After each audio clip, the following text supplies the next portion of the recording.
कि पेसा एक्ट है। याद रखना, आप सुनते वक्त केवल आदिवासी हो, इसी बात को ध्यान में रखना।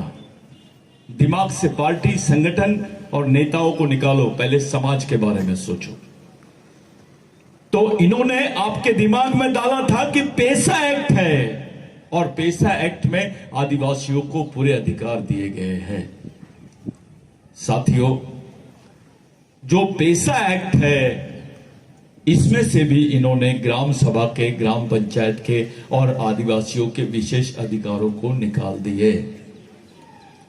जब ग्राम सभा के अधिकार खत्म हो जाते हैं, वहां पेसा एक्ट का कोई वैल्यू नहीं रहता है। पेसा जो है, ये ग्राम सभा के विशेष अधिकारों पर बना हुआ कानून है, और जो ग्राम सभा के विशेष अधिकार है, उसके लिए अगर वो कानून बना है और इन्होंने ग्राम सभा के अधिकार आपके पेसा एक्ट से आपको बंदूक दे दिए गए, लेकिन उसमें गोली नहीं है, क्या मतलब है उसका? ये तो ऐसा हो गया है कि आपको बता दिया गया है कि आपको खाना मिलेगा, पानी नहीं मिलेगा। इस टाइप से ये एक्ट को पहले खत्म किया गया और उसके बाद मध्य प्रदेश में लाया गया। पहले एक्ट को, पेसा एक्ट को खत्म कर दिए। आप जानते हो पेसा एक्ट कब बना? कौन से साल में बना है पेसा एक्ट? कितना? 1996, 1996 में बना कानून, और ये लोग 2022 में मध्य प्रदेश में लाए उसको। कांग्रेस की भी गवर्नमेंट थी यहां पर और बीजेपी की भी गवर्नमेंट थी। ये दोनों गवर्नमेंट ने आदिवासियों के साथ में गद्दारी की है। 1996 का कानून 2022 में आदिवासियों के सामने लाया जाता है। क्या बात है भाई, इतना लेट क्यों हुआ है? किसी चीज को फ्रिज में रख दो, कोई खाने को फ्रिज में रख दो, 5 दिन बाद वो खाना सड़ जाएगा। आपकी शादी हो गई, 20 साल बाद आप बूढ़े हो जाओगे।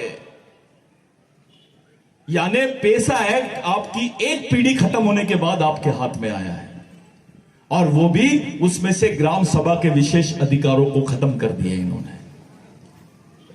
ये पेसा एक्ट की बात हुई। उसके बाद इन लोगों ने एक कानून लाया जिसको बोलते हैं टाइगर प्रोटेक्शन एक्ट। 2340 शेरों के लिए आदिवासियों की 6 लाख हेक्टेयर जमीन इन्होंने दे दी है। नॉर्थ ईस्ट से लेकर, नागालैंड से लेकर केरल तक जो आदिवासियों की जमीन है, उसमें आपका अलीराजपुर भी है। मैं नक्शा बताऊंगा आपको, जिसको टाइगर कॉरिडोर बोलते हैं। ये सरकार को शेर की चिंता है, आदिवासियों की चिंता नहीं है। ये पूरी आदिवासियों की जमीन से इन्होंने 2340 शेरों के लिए 6 लाख हेक्टेयर आदिवासियों की जमीन को ले लिए, और उसके बदले में कम से कम 1.5 से 2 करोड़ आदिवासी विस्थापित हो जाएंगे। अभी मैं जो बोल रहा हूं ऑन रिकॉर्ड बोल रहा हूं। 2 करोड़ आदिवासी, 1.5 से 2 करोड़ आदिवासी विस्थापित हो जाएंगे, हमेशा हमेशा के लिए अपने गांव से दूर चले जाएंगे। ये एक कानून, यानी देश में ऐसा चित्र बना दिए है, टाइगर रहेगा या ट्राइबल रहेगा। सरकार के सामने 2 प्रश्न थे, या तो टाइगर को जिंदा रखो या ट्राइबल को जिंदा रखो। लेकिन ये सरकार ने फैसला ली है टाइगर को जिंदा रखने का, ट्राइबल को नहीं। शेर या आदिवासी, जंगल में 2 कोई भी रहेगा, उसमें से एक कौन रहेगा ये तय करना है। तो सरकार ने बोली शेर रहेगा, यानी जानवर रहेंगे, लेकिन आदिवासी नहीं रहेंगे। उसके बाद जब हम लोग, पूरे देश के आदिवासी लोग मणिपुर की घटना का विरोध कर रहे थे, जब हमारी मां बहनों को सड़क पर नंगा घुमा रहे थे ये लोग, ऐसा देश में किसी समाज के साथ में नहीं हुआ है। मणिपुर में नंगा सड़क पर हमारी मां बहनों को घुमाया गया है। 400 मशीन गनें लूटी गई, 6 लाख गोलियां लूटी गई, ऐसा सरकार का कहना है। लेकिन मैं आपसे पूछता हूं, क्या कोई मिलिट्री से गोली लूट सकता है? बंदूक लूट सकते हैं? एक आम आदमी किसी मिलिट्री से बंदूक लूट सकता है क्या? यह हजम होने वाली बात है क्या? इसका मतलब दूसरा साफ है कि आदिवासियों को मारने के लिए 400 मशीन गन और 6 लाख गोलियां दी गई थी। साथियों, आदिवासियों के गांव जला दिए। 3 साल के बच्चे, 2 साल के बच्चे दौड़ नहीं सकते थे बचने के लिए, वो उसी घर में जल के मर गए। करीब करीब 400 आदिवासी मारे गए। 1 लाख आदिवासी हमेशा के लिए वो गांव छोड़ के, वो प्रदेश छोड़ के बाहर चले गए। ये 6वीं अनुसूची के आदिवासी है। जो मणिपुर के लोग हैं, ये 6वीं अनुसूची के आदिवासी है, और अलीराजपुर के लोग 5वीं अनुसूची के आदिवासी है। अब देखिए, जो लड़कियों को नंगा घुमाया गया, गवर्नमेंट बोलती है हमको 3 महीने बाद पता चला। 3 महीने बाद आदिवासी की बच्ची को नंगा घुमाते हैं, उसकी खबर प्रधानमंत्री को 3 महीने बाद पता चलती है। लेकिन पाकिस्तान में कुछ हो जाता है तो 30 मिनट में बात दिल्ली में आ जाती है। क्या बात है? हमारी मां बहनें मरती है, हमारे लोगों को मारा जाता है, हमारी जमीनों को लूटा जाता है, उसकी खबर सरकार को 3 महीने बाद मिलती है। और एक आदि आबा बाबा आता है, उसकी 3 मिनट में पूरे प्रदेश में खबर निकल जाती है, पूरे टीवी चैनल दिखाने लग जाते हैं। वो तो एक शॉट था जो आदिवासी लड़कियों को नंगा घुमाया जा रहा था। ऐसे कई बच्चियों को नंगा घुमाया गया होगा, कई लोगों के साथ बलात्कार किया गया होगा। तो ये 6वीं अनुसूची के आदिवासियों के साथ में हुआ। उसके बाद इनके दिमाग में आया कि भाई जमीन तो 5वीं अनुसूची के आदिवासियों के पास भी है। ये बात आप सब लोग, पूरे समाज के लोग हैं, पढ़े लिखे लोग हैं। इसमें मैं जो बोल रहा हूं, इस बात को पूरी जवाबदारी के साथ बोल रहा हूं। इनके दिमाग में आया कि जमीन तो 5वीं अनुसूची और 6वीं अनुसूची की भी हमको चाहिए। इन्होंने टारगेट किया आप लोगों को, और सरकार ने एक बिल लाई। हम सब लोग मणिपुर की घटना का विरोध कर रहे थे, और लोकसभा में बिल पारित किया गया जिसको बोलते हैं फॉरेस्ट कंजर्वेशन एक्ट, जिसको वन सुरक्षा अधिनियम बोलते हैं 2023। ये 1980 के नियम को अमेंड करके इन्होंने ये बोल दिया कि जो दावे की जमीन आप बता रहे थे शंकर दादा, जो आप लोग बोल रहे थे कि वन अधिकार के तहत हमारे दावे की जमीन, जो सामुदायिक दावा बोलते हैं, जिसको कम्युनिटी फॉरेस्ट राइट बोलते हैं, वो अधिकार अब निकल गया है। गवर्नमेंट ने उन जमीनों को लीज पे देने की बात और उसका कानून निकाल दी गई है।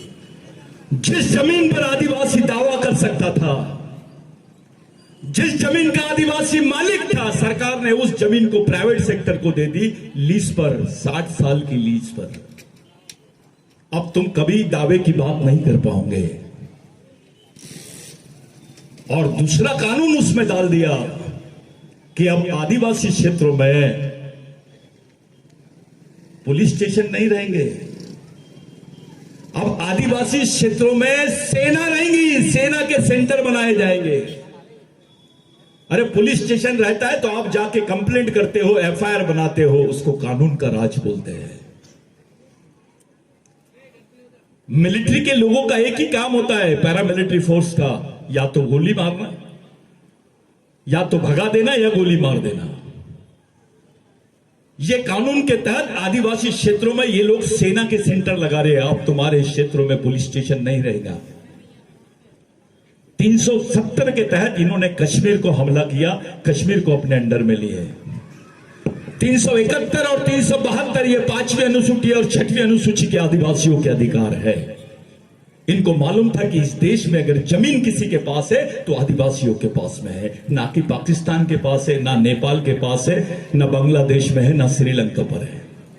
इसलिए भारत सरकार इन देशों पर आक्रमण करने के बजाय आदिवासियों पे आक्रमण करने की रणनीति बना रही है। साथियों, पहली बार हुआ है भारत के इतिहास में कि वन कायदे की जमीन का कानून बनाया गया और उसमें लिखा गया कि भैया यहां पर आपको सुरक्षा के लिए सेना लगाई जाएंगी, पुलिस नहीं। अब आगे की बात सुनो, सेना लगाए जाएंगे, पुलिस नहीं लगाई जाएगी, आपके क्षेत्रों में पुलिस स्टेशन नहीं रहेगा। साथियों, आपके 5वीं अनुसूची के अधिकार खत्म, आपके पेशा के अधिकार खत्म, आपके क्षेत्रों को अभी टाइगर रिजर्व जोन और उसको बफर जोन के नाम से आपके 2 करोड़ आदिवासियों को देश से बाहर निकालने की रणनीति, उनके मूल जमीन से उनको बाहर निकालने की रणनीति इन्होंने बना ली है। और ये कानून के तहत आप जो वन दावा कर सकते थे, जो वन पट्टे आपको मिल सकते थे, वो भी नहीं मिलेगा। पुलिस थी, आप आंदोलन कर रहे थे तो कुछ चीजें आपको मिलती थी। जब मिलिट्री रहेगी और आप आंदोलन करोगे तो आपको देशद्रोही बोल के ये लोग गोली मार देंगे। मैं नहीं बोल रहा हूं, ये कानून पढ़ो, मैं लेके आया हूं। ऐसा कानून इस देश में कौन से समाज के खिलाफ में बनाया गया, थोड़ा बताओ। कौन से खिलाफ में, किसके खिलाफ में बनाया गया ऐसा कानून जो आदिवासियों के खिलाफ में बनाया गया है? तुम्हारी जमीन, जल, जंगल तुम्हारे हाथ से छीन लिए, अब तुम्हारे पास कुछ नहीं बची है। आदिवासियों की जमीन को नॉन ट्रांसफरेबल लैंड बोलते हैं, अपरिवर्तनशील भूमि, उसको परिवर्तनशील भूमि बना दी है अभी। पहले आदिवासियों की जमीन वस्तु नहीं थी, इसको खरीदी बिक्री की वस्तु बना दिया गया है। आदिवासी की जमीन का कानून जो बिरसा मुंडा के आंदोलन से, भगवान टंटा भिल के आंदोलन से बना था, वो कानून था जिसको लैंड एक्विजिशन एक्ट बोलते हैं, 1898 का। 1898 में कानून बना कि आदिवासियों की जमीन गैर आदिवासियों को नहीं दी जाएगी, और गैर आदिवासी तो क्या, सरकार भी नहीं ले सकती है। लेकिन ये कानून अब पूरा बदल गया है। अब तुम्हारे हिस्से में तुम्हारे पास कोई जमीन नहीं है, और ऐसी परिस्थिति बना दी गई है कि एक तरफ तुम्हारे यहां से पुलिस स्टेशन खत्म, दूसरी तरफ सेना लगा दिए है, और अगर तुम अपनी जमीन की बात करोगे तो तुम गोलियों के भूने जाओगे। तुम्हारे क्षेत्रों में सेना लगाने का मतलब यह होता है साथियों, सीधा युद्ध, गृह युद्ध की तरफ आदिवासियों को ढकेल दिया गया है। मैं तुमसे पूछता हूं, कैसे मुकाबला करेंगे हम सेना का? क्या तैयारी है तुम्हारे समाज की? कौन सा नेता बचा सकता है, कौन सी पार्टी बचा सकती है तुमको? जब यह कानून लाया गया 2023 का, तो लोकसभा में यह बिल पास हुआ और राज्यसभा में भी विपक्ष था, वहां कांग्रेस भी थी। इधर बीजेपी तुम्हारे पे हमला कर रही है और उधर कांग्रेस चुप है, इसका मतलब दोनों सहमत है, ऐसा महसूस हो रहा है। क्या करोगे तुम? तुम्हारे कौन से लोग, कौन सा नेता तुमको बचा सकता है? किसके दरवाजे पे जाओगे आप? पूरे मध्य प्रदेश में चाहे बीजेपी में हो या कांग्रेस में हो, ऐसा आदिवासी नेता बताओ जो तुमको टिकट दे सकता है, तुम्हारी बात संसद में रख सकता है, तुम्हारी बात को विधानसभा में रख सकता है, लड़ सकता है, जेल जा सकता है, मर सकता है। कहां है ऐसे नेता? एक चिल्लर पार्टी बना के क्या कर लोगे तुम? कौन सी लड़ाई लड़ोगे? अब तो सेना के सामने तुम्हारा समाज खड़ा है। किस टाइप से लड़ोगे आप? कौन सी लड़ाई लड़ोगे? किसके भरोसे लड़ोगे? क्या है तुम्हारे पास? तुम तो टूटे हुए हैं। बारेला अलग भागता है, बिलाला अलग भागता है, भील अलग भागता है, दरबार अलग भाग रहा है। टंटा भील ने बोला, बे तेरा वंश एक है, तेरी संस्कृति एक है, तेरा खून एक है, तो समाज भी एक होना चाहिए। लेकिन ऐसा नहीं हो रहा है। हमको समाज नाम की चीज समझे ही नहीं है, हमको टंटा भील समझा ही नहीं है। ऑस्ट्रेलिया के आदिवासियों को टंटा भील समझ रहा है, अमेरिका के आदिवासी अभी टंटा भील की बात कर रहे हैं, पाकिस्तान के आदिवासी टंटा भील पे बात कर रहे हैं, लेकिन भारत का आदिवासी टंटा भील को पहचानता ही नहीं है, क्योंकि उसके दिमाग में डाला गया है टंटा भील तो डकैत था। अबे टंटा भील इस देश का बाप था, उसके जैसा संघर्ष किसी इतिहास में कोई आदमी ने नहीं किया है। आज जो तुमको गर्व से तुम बोलते हो हम भील आदिवासी है, ये केवल कोई भगवान ने नहीं दिया तुमको, वो टंटा भील की देन है। आप जिनको बात कर रहे हैं अलीराजपुर का एक एक आदिवासी आदमी, जाओ 1864 के पहले के रिकॉर्ड निकालो तुम्हारे जमीन के, तुमको पता चलेगा कि ये जमीन तुम्हारे बाप ने, तुम्हारे दादा ने नहीं, टंटा भील की वजह से मिली है। उसके मरने की वजह से जो कानून बनाया उसके तहत तुमको जमीन मिली है। तुमको जमीन देने के लिए ये लोग मर गए, तुमको जमीन देने के लिए ये लोग फांसी के तख्ते पे चढ़ गए, और आज वो जमीन तुमसे छीनी जा रही है। हमारे समाज के कोई बड़े नेता, मैं छोटे नेता की बात नहीं कर रहा हूं, जो ऊपर लेवल के नेता है वो गांडू के जैसा देख रहे हैं, चुपचाप बैठे हुए हैं। इसलिए बैठे हुए कि समाज का कोई दबाव नहीं है, समाज नाम की संस्था का कोई दबाव नहीं रहा। अगर समाज जिंदा होता तो नेता को बैठ बोलते तो सो जाता था वो। समाज में इतनी ताकत है। अगर ये आदिवासी नहीं होते तो कोई विधायक बन सकता था, आदिवासी नहीं होते तो कलेक्टर बन सकता था, आदिवासी नहीं होते तो कोई कमिश्नर बन सकता था, कोई इंजीनियर बन सकता था, डॉक्टर बन सकता था। अगर आप आदिवासी नहीं होते तो आपकी औकात ही नहीं थी। आपके हिस्से में जो पहचान आई है, आपके हिस्से में जो सामाजिक अधिकार आए संविधान में, वो भगवान टंटा भील की देन है। तुमको जमीन किसने दिया? अगर तुम अपने आप को टटोलेंगे, रिकॉर्ड टटोलेंगे, तो तुमको पता चलेगा कि तुम्हारे हिस्से में जो जमीन आई है वह भगवान टंटा भील की वजह से आई है। हमारे कुछ गांडू लोग, हमारे कुछ बेईमान गद्दार लोग भगवान टंटा भील को डकैत बोलते हैं। अबे तेरा बाप है वो, तेरा भगवान है वो, उसको डकैत बोल रहा है जिसने तेरे पेट में रोटी डाला है, जिसने तेरी मां के बदन पे कपड़े डाला है। तुमको तो ब्लाउज पहनने का अधिकार नहीं था आदिवासियों को, चाहे गोंड हो, भील हो, बिलाला हो, बारेला हो, दरबार हो। हमारी मां बहनों को उस वक्त ब्लाउज पहनने का अधिकार नहीं था, अपना स्तन ढाक नहीं सकती थी हमारी मां बहनें। जब ब्लाउज पहनती थी तो टैक्स देना पड़ता था उसको। उस लड़ाई को भी टंटा भील ने लड़ा, तब तुम्हारे हिस्से में ये बदन पे कपड़े आए। एक साथ 14 लोगों को टंटा भील ने मारा था। 70 ग्राम पंचायत में 70 जमींदारों को एक ही दिन, एक ही समय पे सजा दी गई थी। वो टंटा भील है। टंटा भील मामूली चीज नहीं है। हमने टंटा भील से क्या लिया? पहले तो हमको क्रिमिनल ट्राइब बोलते थे, गुनहगारी जमात। पैदा हुआ आदमी तो गुनहगार बोलते थे उसको, और क्रिमिनल ट्राइब के खिलाफ में साहब कानून था कि कहीं पे भी देखो क्रिमिनल ट्राइब को मार दो, लेकिन दूसरा जो मारने वाला रहेगा उसके ऊपर कोई एफआईआर नहीं होगी। इतने सारे भीलों को मारा गया है, लाखों की संख्या में, जिनकी बॉडी भी नहीं मिली उनके ऊपर कोई एफआईआर नहीं दर्ज हुआ। एक तरफ ऐसा कानून कि ब्राह्मण भाइयों को कोई सजा नहीं होगी, और दूसरी तरफ ये कानून कि जहां भील दिखे या गोंड दिखे, बिलाला दिखे, बारेला दिखे, उसको मार दो।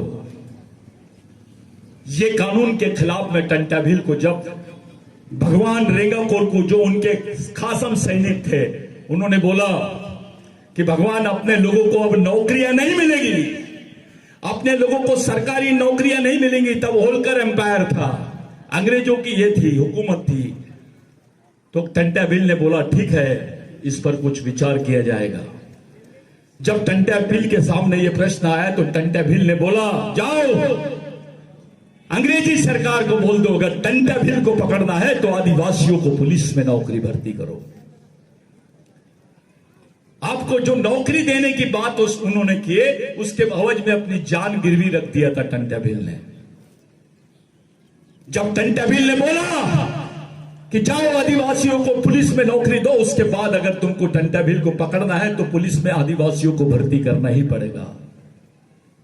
ब्रिटिश गवर्नमेंट यहां से ब्रिटेन गई, और जिसको हेरिडिटरी एक्ट बोलते हैं, वंश परंपरागत एक्ट, कानून कि गुनहगार का बेटा गुनहगार, तुम्हारा बच्चा पेट में भी रहेगा तो वो क्रिमिनल ट्राइब था। ऐसा कानून किसी दूसरी कौम के खिलाफ में नहीं था इस देश में, जो हमारे खिलाफ में था। वो कानून खत्म हुआ और आदिवासियों को सरकारी महकमे में नौकरियां मिलना शुरू हुई। डॉक्टर बाबा साहब आंबेडकर ने हमको आरक्षण दिया संविधान बनने के बाद, लेकिन नौकरी के लायक हमको किसी ने बनाया है तो भगवान टंटा भिल ने बनाया है। आप नौकरी कर रहे हो वो भी भगवान टंटा भिल की देन है। मैं आदिवासी क्षेत्रों में जा रहा था, मैं तलाश करते रहता हूं कि भगवान टंटा भिल का कहीं तो भी पुतला दिखे। अपने समाज का आदमी, पार्टी की चिंता है उसको, नेता की चिंता है, लेकिन समाज की चिंता नहीं है। अरे अब तो तुम फंस गए, अब तो मारे जाने वाले हो तुम, तुम्हारी आखिरी पीढ़ी है ये। इसके बाद कोई जंगल जमीन की बात नहीं करना, कोई भी नेता तुमको बचा नहीं सकता। मैं खुला चैलेंज देता हूं यहां से, अगर कोई नेता बोले कि हां मैं आदिवासियों को बचा सकता हूं, तो मैं उसकी चप्पल लूंगा, अपने सर पे लूंगा और सीधा नागपुर जाऊंगा। ऐसी परिस्थिति में आदिवासी फंसा है कि तुम्हारे पास अब तुम्हारी आने वाली पीढ़ी को बचाने के लिए कुछ भी नहीं है। पूरे अधिकार तुम्हारे छीन लिए गए हैं और सेना के हवाले कर दिया आदिवासियों को। ऐसा बिल किसी समाज के खिलाफ में आया क्या पार्लियामेंट में? क्या चाहती है गवर्नमेंट? इसका मतलब साफ है कि सरकार कोई भी रहेगी वो आदिवासियों को ही मारने के लिए बनाई गई है। इसका न्यूज रील जो था वो मणिपुर है। अगर यह घटना मणिपुर में हो सकती है तो अलीराजपुर में भी हो सकती है। आप अपने बाल बच्चों को, अपनी मां बहनों को, अपनी आने वाली पीढ़ी को क्या बताओगे कि जब हमारे अधिकार छीन रहे थे तो मेरा बाप गांडू बन के घर में बैठा था, मेरा पढ़ा लिखा साथी, मेरे समाज के पढ़े लिखे लोग हाथ पर बांध के अगरबत्ती लगा रहे थे। जब हमारे अधिकार छीन रहे थे तो हमारे नेता पार्टियों की गुलामगिरी कर रहे थे। जब हमारे अधिकार खत्म हो रहे थे तो हमारे समाज के पढ़े लिखे युवा बेकूफी भरे काम कर रहे थे। किसी को धर्म का नशा है, किसी को पार्टी का नशा है, किसी को जाति का नशा है। अबे बचेगा नहीं तो क्या करेगा? मैं ये नेता हूं, मैं फलाना नेशनल नेता हूं, मैं बुलाता हूं उसको, इंटरनेशनल नेता बना देते उसको। क्या करेगा? कैसे लड़ेगा? कैसे बचाएगा अपनी कौम को?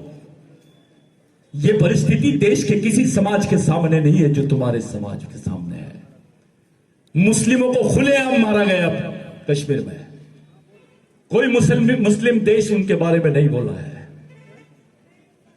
सुप्रीम कोर्ट का चीफ जस्टिस ने रिपोर्ट दिया है कि अस्पा कानून जो है, जिसको arm force special protection act बोलते हैं, जिसमें कानून के तहत किसी भी सिपाही के ऊपर कोई कानूनी दर्ज नहीं होगा। अगर वो तुमको गलती से भी गोली मार देगा तो उस पर एफआईआर दर्ज नहीं होगा।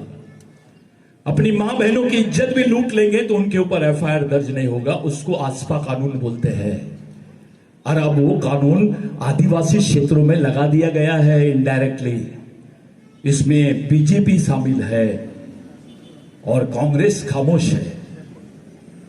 समझ जाओ कि तुम्हारे साथ क्या होने वाला है, क्या हो रहा है। हम चुपचाप देख रहे हैं, खामोश है, कुछ समझ नहीं आ रहा है कि क्या किया जाए। मेरे भाइयों, मैं जो भी बात बता रहा हूं इसमें से एक बात भी झूठ नहीं है, मेरा कोई फायदा नहीं है, ये सच है। सच्चाई से बाहर मत भागो। कितने दूर भागोगे तुम समाज से? अकेले अकेले अलग अलग भागोगे तो कुत्तों की मौत मर जाओगे तुम। जिंदा रहना है, बचना है तो समाज को एक जगह लाना पड़ेगा। पार्टी वार्टी बाद में, नेता पार्टी धर्म बाद में, पहले समाज। तुमको धर्म के अनुसार भारतीय संविधान में अधिकार नहीं मिले, तुमको समाज के अनुसार भारतीय संविधान में अधिकार मिले हैं। आज तुम्हारे पढ़े लिखे लड़के डिग्रियां लेके घूम रहे हैं, मजाक उड़ा रहे सब लोग उनका। तुम्हारे लोगों पे खुलेआम पेशाब कर रहे हैं, खुलेआम, और वीडियो भी वही लोग बनाते हैं और उसको जारी कर देते हैं।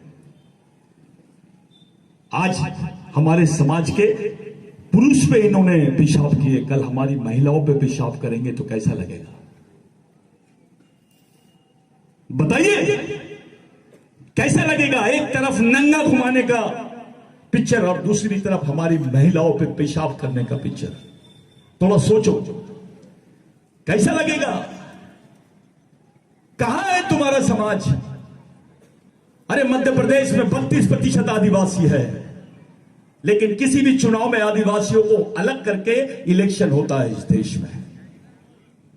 तुमको बेच दिया जाता है, तुम्हारे नेताओं को, अपना बीजेपी का नेता रहे या कांग्रेस का नेता रहे, उसकी किसी भी पार्टी में, किसी की भी पार्टी के ऊपर कोई पकड़ नहीं है, उनको कोई पूछता नहीं है। उसका मुख्य कारण है कि समाज एक जगह नहीं है। कौन सा नेता है, किसके दरवाजे पे जाना है? चलो बताओ, बीजेपी के नेता का नाम लो, कांग्रेस के नेता का नाम लो, आदिवासी नेता का, जो हमारे लिए लड़ सकता है क्या? जब कोई नहीं है तो क्या करोगे तुम? ये लड़ाई तुमको लड़नी पड़ेगी। ये जो युवा वह खड़े हैं ना, इनको गांडू मत बनाओ, इनको लड़ने वाला बनाओ, क्योंकि इनको लड़ना सिखाओगे तो ही जिंदा रह पाएंगे। बच्चा तुम्हारा है, उसके दिमाग में सोच दूसरे की है, वो तुम्हारे मर्जी से नहीं जी रहे हैं, वो दूसरों की सोच के हिसाब से जी रहे हैं। बच्चा तुम्हारा, लेकिन उसके दिमाग में जो कैसेट है दूसरे की है। तुमको वो पिताजी नहीं बोलता है, लेकिन सामने वालों को परम पूज्य पिताजी बोलता है। परम पूज्य महाराज, कौन सा महाराज आदिवासियों को जमीन दिया? थोड़ा बताओ, कौन सी पार्टी ने आदिवासियों को जमीन दी? कौन से नेता ने आदिवासियों को जमीन दिया है? सब लोगों ने गद्दारी की है हमारे साथ में। इसीलिए की है क्योंकि हमारी सामाजिक व्यवस्था नहीं है। इस देश का ब्राह्मण भाई अपने बच्चे को 5 साल की उम्र में देता है, ले ये पुराण पढ़, ये वेद है, पढ़ इसको, उसको आरएसएस में भेजता है।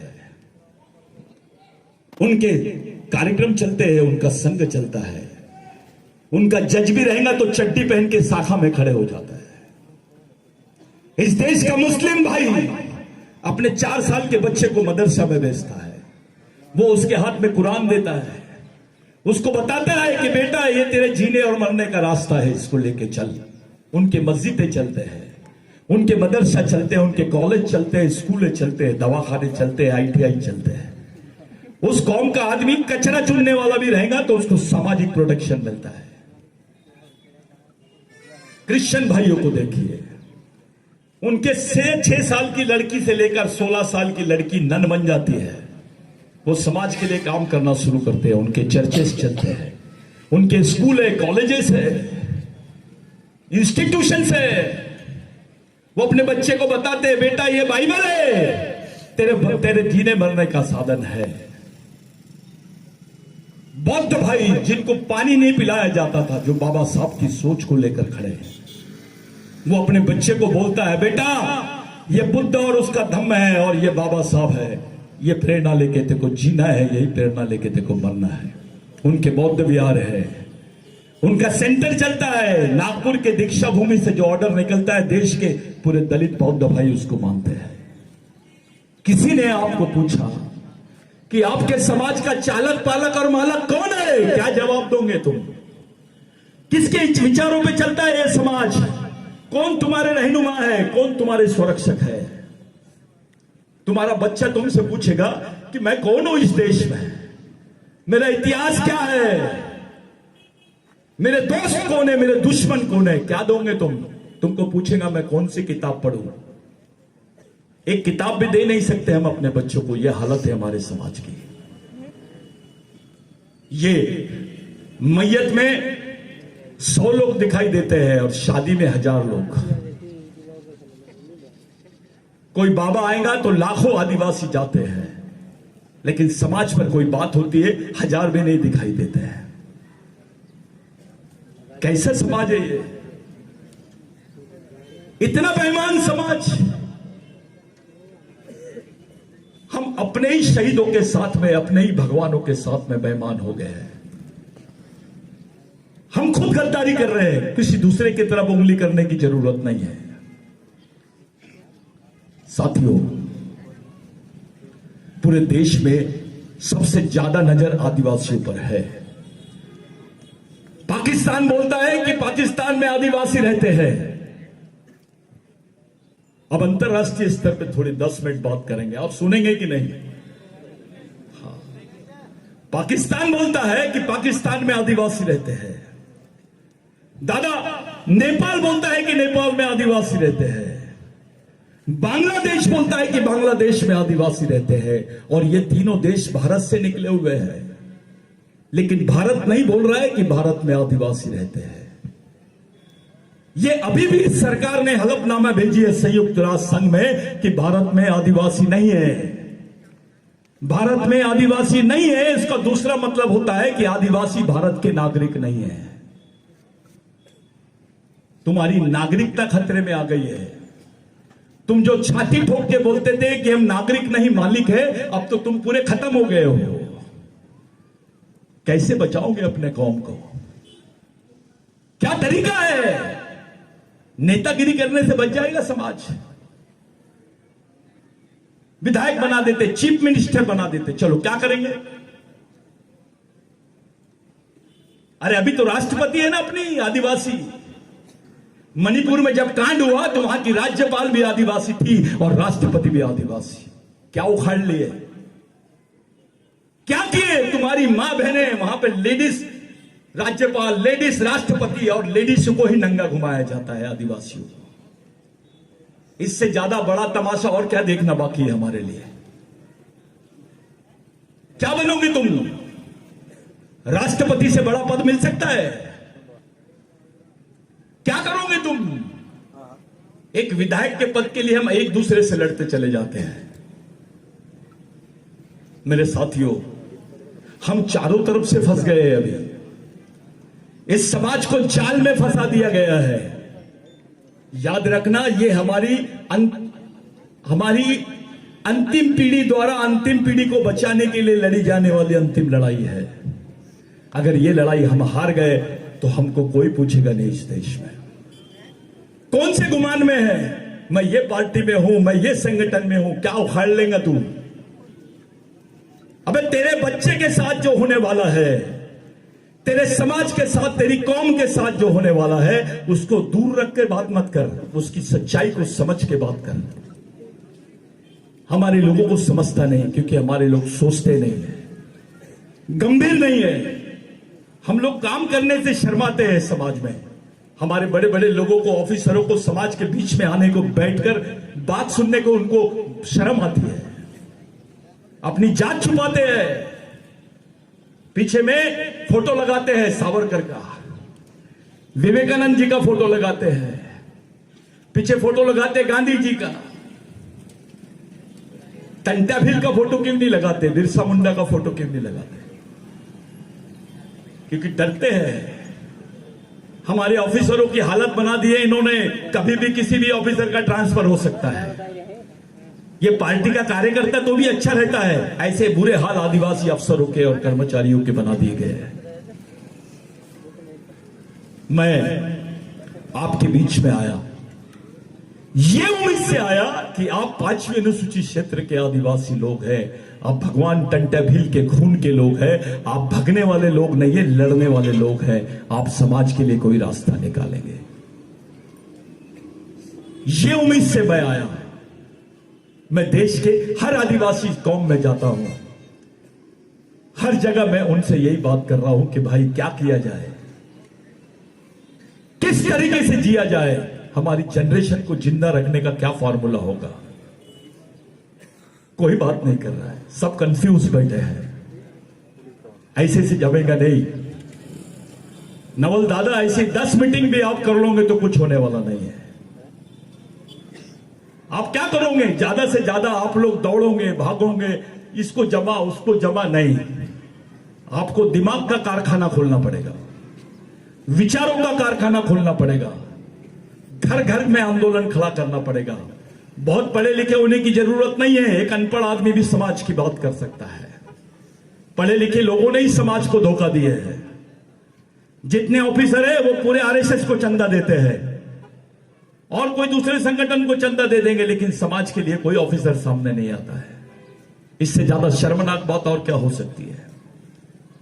जिस टंटा भील ने उसको नौकरी दिया, जिस टंटा भील ने उसको जिंदा रखा, इस देश में पहचान दी, जिस टंटा भील ने उसको जमीन दिया, जीवन दिया, वो टंटा भील के आंदोलन को चलाने के लिए उसके जेब से 10 रुपए नहीं निकलते हैं।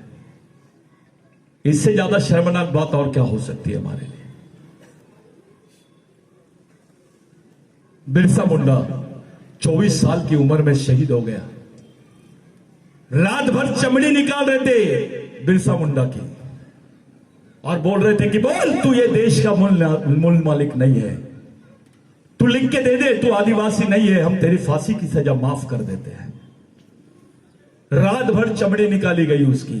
आपको एक चिमटी लगती है तो कैसा तिलमिला जाते हो आप। कौन के खातिर रात भर तड़पते रहा बिरसा मुंडा। मर गया लेकिन बोला नहीं, साइन नहीं किया और आखिरी तक बोला मैं आदिवासी था, आदिवासी हूं और आदिवासी रहूंगा। 16 साल की उम्र में भगवान टंटा भील का न्यूज पढ़ा था ब्रिटिश टाइम में बिरसा मुंडा ने। 16 साल की उम्र में रांची में बिरसा मुंडा ने ब्रिटिश टाइम करके एक अखबार आता है, उसमें न्यूज छपी थी कि ये रॉबिन हुड जो है, Indian Robin Hood had cage by the police forces, यानी उसको अरेस्ट कर लिए थे टंटा मामा को और उसको फांसी की सजा होने वाली है। ये जब न्यूज बिरसा मुंडा ने पढ़ा 16 साल की उम्र में, तो बिरसा मुंडा ने बोला भगवान मैं आपके अधूरे मिशन को पूरा करूंगा। वो मध्य प्रदेश का रहने वाला नहीं था बिरसा मुंडा, वो झारखंड का रहने वाला था। झारखंड के बिरसा मुंडा ने भगवान टंटा भील से प्रेरणा ली, लेकिन मध्य प्रदेश का आदिवासी भगवान टंटा भील की प्रेरणा से दूर भाग रहा है, घबरा रहा है। वे गणपति बिठाता है, बिरसा टंटा भील के पुतले बिरसा मुंडा के पुतले नहीं बिठाते हो, जम के पैसा खर्चा कर देते हैं। तुमको पहचाने का कौन? तुम आदिवासी हो, तुम्हारी औकात क्या है? थोड़ा निकालो, टंटा भील को अलग कर दो तुम्हारे समाज से और देखो तुम्हारी देश में और विश्व में क्या औकात है, क्या पहचान है अपनी। अपने को कोई नहीं पूछेगा। आज के दिन जो अंतरराष्ट्रीय अधिकारों की आपने बात रखी दादा, अंतरराष्ट्रीय स्तर पे अब आदिवासियों के बारे में बोलने को डर रहे हैं लोग, क्योंकि मणिपुर की घटना पर प्रधानमंत्री ने अभी तक के संसद पे एक शब्द नहीं बोला, तो भी किसी ने उनका कुछ नहीं उखाड़ लिया, क्योंकि मामला आदिवासियों का था, किसी को कोई लेना देना नहीं है। सब चुपचाप थे, अपने लोग भी चुपचाप थे। ऐसी परिस्थिति में आप कौन से स्टेज पे आ गए हैं? हमारे समाज के लोग, हमारे लिए कौन सा खतरा बढ़ गया है? हमारे जिंदा रहने की आखिरी लड़ाई है मेरे भाइयों। अब तो तुम्हारे यहां की भी जमीन जा रही है, यहां की भी जमीन जाएंगी ग्रेनाइट प्रोजेक्ट के लिए, पत्थरों के लिए। यहां से कम ये लोग 25,000 हेक्टेयर जमीन तुम्हारी ले लेंगे और 25,000 हेक्टेयर जमीन से तुम्हारा ये जो सोंडवा एरिया है, यहां से कम नहीं कुछ तो 42,000 परिवार हमेशा के लिए विस्थापित हो जाएंगे। क्या कर लिए हमने? ये ऑर्डर है क्या? मैं बोला और आप ऑर्डर दिखा रहे हैं। ये ऑर्डर है बोलते हैं। 33 गांव गए हैं दादा, 74 गांव की लिस्ट है। दूसरा ऑर्डर दिखाता हूं मैं आपको। आप तो सिर्फ 33 देख रहे हैं, ये तो न्यूज रील है। पिक्चर तो बाकी है। जमीन आदिवासी की, खनिज आदिवासी का, लेकिन टाइल्स की फैक्ट्री है किसी और की।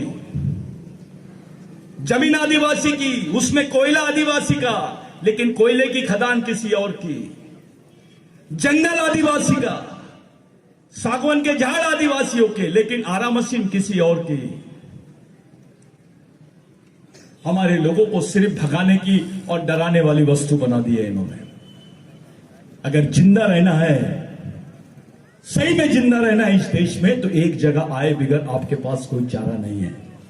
और ये संगठन वाली भाषा छोड़ो, केवल मिशनरी भाषा करो। तुम कोई भी पार्टी में होंगे, किसी भी संस्था में होंगे, उससे कोई लेना देना नहीं है। समाज के लिए क्या है, ये महत्वपूर्ण बात है। आज के दिन आपके लिए, मेरे लिए बहुत महत्वपूर्ण दिन है। आज 22 तारीख है, शायद आपको मालूम नहीं, 22 तारीख के दिन पहला हलफनामा निकाला था भगवान टंट्या भिल ने, 22 सितंबर के दिन। ग्राम सभा जिसको बोलते ना आप लोग, ये ग्राम सभा 1 लाख ग्राम सभा का मालिक था टंट्या भिल, 1 लाख। भारत में नहीं, विश्व में ऐसा आदमी नहीं है जिसने पूरी व्यवस्था के खिलाफ में अपने आप को खड़ा कर दिया। जब भगवान टंट्या भिल को गिरफ्तार किया गया तो उनको बताया कि भैया ये तेरी बहन है, तेरा भांजा है कि अगर वो अपने अधिकारों की भी बात करेगा तो देशद्रोही कहलाएगा। ऐसे परिस्थिति में हमने समाज की बात की है। बहुत अच्छा आप लोगों ने आयोजन किया है, लेकिन सवाल यह है कि आगे क्या किया जाए,